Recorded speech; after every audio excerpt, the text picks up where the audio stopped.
Movie की शुरुआत होती है याकुजा नाम के लीडर से, जिसने एक जॉन नाम के गैंगस्टर को अपने 32 दांत वाले हथियार से मार गिराया। याकुजा गैंग अच्छे कामों को छोड़कर बाकी सारे काम किया करती थी। अभी हम याकुजा गैंग के बारे में बस इतना ही जानेंगे, इसलिए अब चलते हैं सीधा जेल में, जहां हमारा डॉनली भाई इस मोहतरमा के कपड़े सिल रहा था कि तभी उसे अचानक पार्किंग एरिया से कुछ आवाजें सुनाई दी, जहां पर एंडी नाम का कैदी बाकी कैदियों से फाइट कर रहा था। डॉन वहां पहुंचा तो सारे कैदी डरते हुए साइड हो गए, लेकिन एंडी डॉन से नहीं डरा और उस पर ही हमला करने लगा। पर डॉन ने उसे कैलेंडर की तरह टांगने में ज्यादा देर नहीं लगाई। असल में डॉन यहाँ पर कैदी बनने से पहले एक पुलिस ऑफिसर ही था। खैर, अब यहाँ एक पुलिस ऑफिसर आया जिसने डॉन को न्यूज़पेपर देते हुए बताया कि तुम्हारे दोस्त जॉन को किसी ने मार दिया है। ये सुनकर डॉन बहुत उदास हो गया, क्योंकि सिर्फ जॉन को बचाने के लिए ही वो इस जेल में आया था। असल में जॉन एक छोटा मोटा क्रिमिनल था और उसकी लाइफ खराब ना हो, इसलिए डॉन उसको भगाकर खुद जेल में आ गया। अब उसे 2 दिन दिए गए ताकि वो जॉन की अंतिम रस्में पूरी कर सके, लेकिन उसे तो कातिलों का पता लगाना था, इसलिए वो अपनी पुरानी क्राइम यूनिट के बॉस विलियम के पास आया, जो कि बेचारा कैंसर का मरीज था। कुछ समय पहले एक क्रिमिनल ने विलियम की बेटी को मार दिया। हालांकि उसने उस क्रिमिनल से अपना बदला तो ले लिया, लेकिन आज भी वो अपनी बेटी के गम से उबर नहीं पाया। डॉन ने ये सब सुनकर उससे जॉन के कातिलों के बारे में पूछा। विलियम ने कहा कि उसे ज्यादा तो नहीं पता, लेकिन हाँ, ऑफिसर एंजिला को पता हो सकता है, क्योंकि उसके हिसाब से जॉन के पीछे जुगनू प्लान पड़ी हुई थी। डॉन ने तभी एंजिला को फोन किया, लेकिन एंजिला उस वक्त बाकी कैदियों को दूसरी जेल में शिफ्ट करने जा रही थी, जिनमें जुगनू प्लान का लीडर सैंग भी था। तभी ड्राइवर ने बताया कि उनकी गाड़ी की गैस खत्म हो गई है, इसलिए गैस भरवाने के लिए उन्होंने दूसरा रास्ता चुना। गैस स्टेशन पर ये महिला कैदी जेसिका भी थी, जिसे देखकर बाकी कैदियों में तो खुशी की लहर ही दौड़ गई। खैर, अब ये आगे बढ़े, जहाँ बीच हाईवे पर ही इस हैवी ड्राइवर ने एंट्री ली। इस एक्सीडेंट के चलते बाकी कैदियों को वहाँ से भागने का मौका मिल गया। जिस बीच जेसिका भी यहाँ से निकलकर भागने लगी, तभी वहाँ काफी सारे अटैकर आ गए। एक अटैकर वैन के अंदर आया, वो सैंग को पकड़ता कि इतने में उस पर एंडी ने हमला कर दिया। अब इन दोनों के बीच लड़ाई होने लगी और मौका देकर सैंग वहाँ से भाग निकला। एंडी लड़ते हुए उसकी मुंह दिखाई करने लगा, तभी उसे उस अटैकर पर एक टैटू भी दिखा। वो इससे ज्यादा कुछ देखता कि इतने में दूसरी वैन ने आकर उसे ठोक दिया। उसके ठुकते ही हमें एंडी का पास्ट दिखाया गया, जिसमें वो भी एक पुलिस ऑफिसर था, लेकिन गलती से एक क्रिमिनल को मारने की वजह से उसे जेल हो गई थी। अब जब उसकी आँख खुली तो वो हॉस्पिटल में बंधा हुआ था। इस हमले में एंजिला भी घायल हो चुकी थी, इसलिए विलियम भी मैदान में उतर गया। डॉन ने जैसे ही एंजिला की हालत देखी, उसे बहुत गुस्सा आया और उसने जाकर जुगनू प्लान के लोगों की तबीयत सही कर दी, लेकिन उसे उनके बॉस सैंग के बारे में कुछ खास इंफॉर्मेशन नहीं मिली। यहाँ सीनियर ऑफिसर जैकब ने डिटेक्टिव चोई को मिशन दिया कि सभी भागे हुए कैदियों को तुम्हें पकड़कर लाना है। चोई बताने लगा कि ये अटैक जरूर जुगनू प्लान के लोगों की तरफ से हुआ होगा। जैकब बोला कि जुगनू फुगनू से मुझे कोई लेना देना नहीं है, मुझे बस वो कैदी वापस चाहिए। ये सुनकर चोई वहाँ से चला गया, लेकिन जाते जाते उसे विलियम मिला, जो कि फॉर्मल क्राइम यूनिट का बॉस था। विलियम अंदर जैकब से मिला। जैकब ने उसे बताया कि सैंग ने ही जुगनू प्लान को शुरू किया और बहुत ही थोड़े समय के अंदर उसने काफी बड़ी गैंग बना ली। लेकिन जब उसे अरेस्ट किया गया तो सैंग ने उन्हें बताया कि इस अंडरग्राउंड गैंग का लीडर वो नहीं है, बल्कि कोई और है, जिसके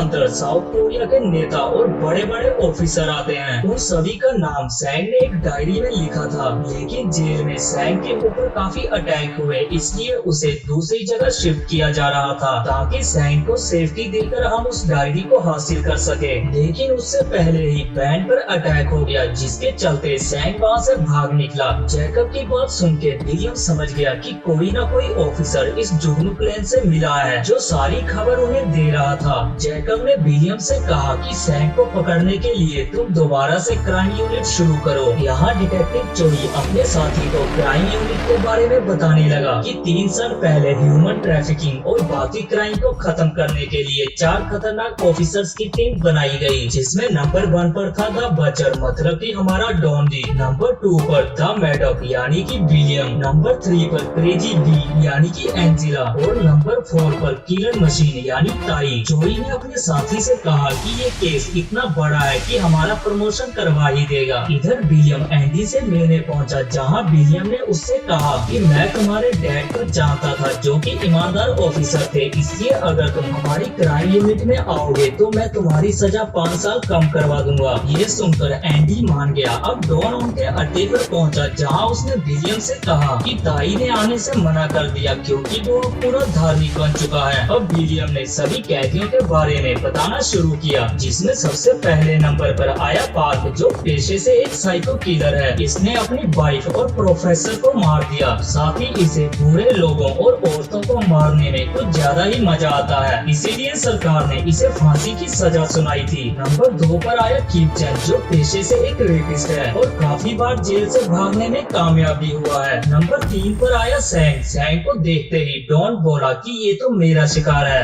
लेकिन विलियम ने उसे समझाया कि ये मिशन बस इन्हें पकड़ने का है। और नंबर 4 पर आई जेसिका। जेसिका को देखते ही डॉन फिर से बोला, इसका शिकार तो मैं ही करूँगा। अरे मेरा मतलब मैं जानता हूँ ये कहाँ मिल सकती है। अब ये तीनों मार्केट में आए, जहाँ एक रेस्टोरेंट में ये डोरेमोन इस बेचारी औरत को धमका रहा था। उसने इसके सारे कस्टमर भी बाहर भेज दिए, लेकिन एक कस्टमर बाहर नहीं गया, वो था डॉन, जिसे देखते ही डोरेमोन की हवा निकल गई। डॉन से डरते हुए वो वहाँ से भाग निकला और एक गोडाउन में आकर 7 तालों में खुद को बंद कर लिया। लेकिन 7 ताले क्या करेंगे जब डॉन भी पीछे खड़ा हो। डॉन ने उसे पकड़ा और जेसिका का पता पूछा। उसने चुपचाप जेसिका को पकड़ने के लिए डॉन की मदद कर दी। अब जेसिका को पकड़कर वो अपने अड्डे पर ले आए, जहाँ जेसिका किम की फोटो देखते ही कहने लगी कि इसको पकड़ने में मैं तुम्हारी मदद कर सकती हूँ, क्योंकि पहले किम जेसिका का लवर था। उसने बताया कि किम लड़कियों को जाल में फंसा के खुद पुलिस से बचकर भाग जाता है। जेसिका की इंफॉर्मेशन को देखकर विलियम ने उसे भी क्राइम यूनिट में शामिल कर लिया, यानी केस के बाद उसकी भी सजा कम हो जाएगी। बहुत सारी इन्वेस्टिगेशन के बाद जेसिका किम की प्रेजेंट लवर से मिलने पहुंची, जो बेचारी किम के लिए खाना ले जा रही थी। जेसिका ने चुगली करते हुए किम की सारी सच्चाई उसकी लवर को बता दी कि वो तुम्हारा यूज कर रहा है, और उसकी लवर ने अंदर जाकर सब कुछ किम को भी बता दिया। तभी वो वहाँ से भागने लगा, पर जाता कहाँ, जल्दी ही डॉन ने उसे पकड़ लिया।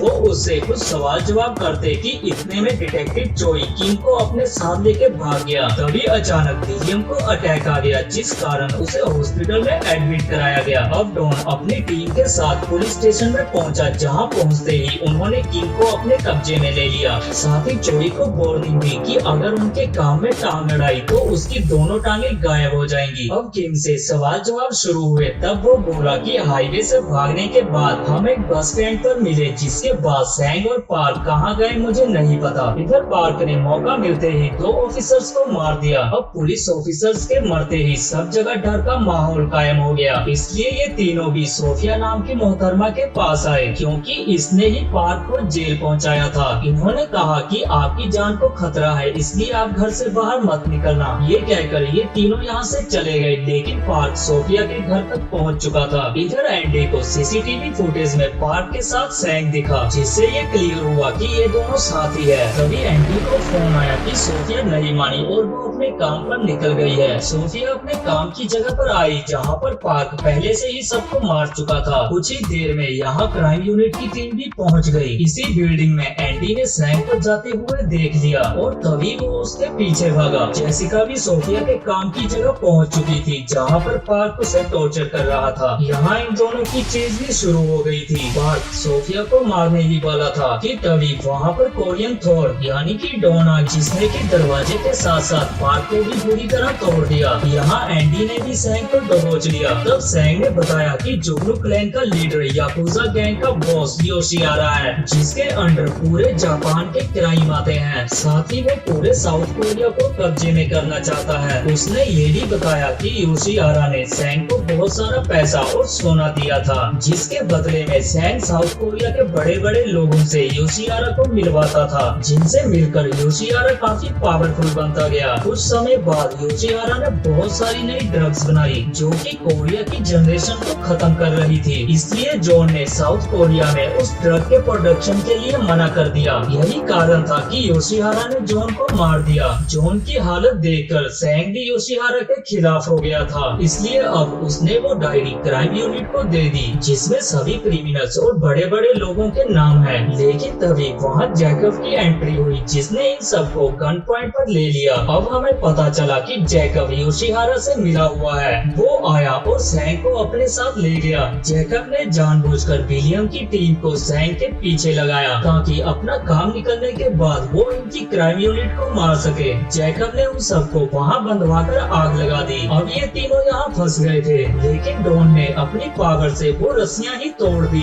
लेकिन आग की वजह से एंडी बेहोश हो गया था, जिसे होश में लाने के लिए डॉन उसे मुंह से सांस देने लगा। जैसे ही एंडी होश में आया वो डॉन की हरकत को देखकर उल्टी करने लगा। जेसिका तो बेचारी डर ही गई कि कहीं डॉन उसे भी सांस ना देने लग जाए। खैर यहाँ बाहर विलियम भी आ गया था और तभी जोई ने आकर डॉन को योशिहारा के अड्डे का पता बताया। तब हमें पता चला कि डॉन ने पहले ही जोई से डील कर ली थी कि तुम एक ईमानदार ऑफिसर हो, इसलिए हमें मिलकर काम करना होगा। जोई ने उन्हें एक टॉय फैक्ट्री की लोकेशन बताई। ये चारों उस फैक्ट्री के लिए निकल गए। फैक्ट्री में योशिहारा जैकब की तारीफ कर रहा था और तभी उसने खड़े होकर अपने हथियार से सैंग को मार दिया। यहाँ क्राइम यूनिट ने ताई को भी फैक्ट्री में बुला लिया। ये वही बंदा है जो धार्मिक बन चुका था। कुछ ही देर में डॉन ने अपनी यूनिट के साथ मिलकर योशिहारा के अड्डे पर हमला बोल दिया। अपने आदमियों को पिटता देख योशिहारा जापान के लिए भागने लगा। डॉन ऊपर छत पर पहुंचा, जहां फिर से उसने योशिहारा के आदमियों को धो दिया। अब योशिहारा और डॉन के बीच फाइट शुरू हुई, जिसमें योशिहारा डॉन पर भारी पड़ रहा था। लेकिन कुछ ही देर में डॉन ने उसके हाथ ही तोड़ दिए और एक ही घूंसे में इस जापानी के जबड़े से जापान का तेल निकल गया। यहाँ डिटेक्टिव चोई भी पुलिस फोर्स को लेकर सबको अरेस्ट करने पहुँच गया। अब विलियम को हॉस्पिटल में लाया गया, जहाँ एंडी ने उसे सैंग की डायरी दे दी ताकि वो ठीक होने के बाद डायरी में लिखे क्रिमिनल को पकड़ सके। और इसी के साथ ही हमारी मूवी यहाँ पर खत्म हो